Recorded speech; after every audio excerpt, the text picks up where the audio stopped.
खतरनाक कैदियों ने पकड़ा हुआ है इसे। Guys welcome back to my YouTube channel. आज हम आपके सामने एक जोरदार सा व्लॉग पेश कर रहे हैं। ये मोटे मियाँ को आप देख सकते हो, लाफिंग बुद्धा।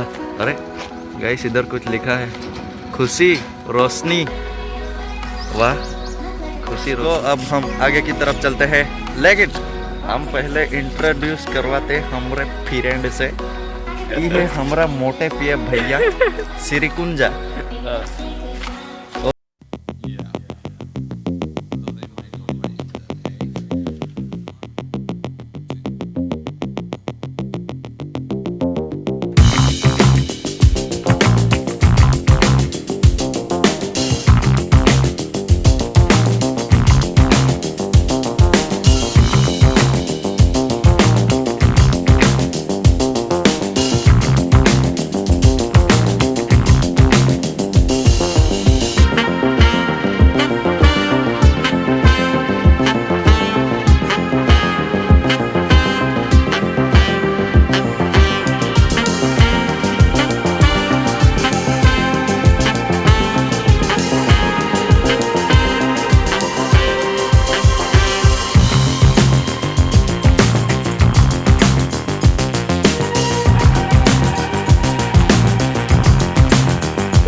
यहाँ पे बहुत खतरनाक कैदियों ने पकड़ा हुआ है इसको।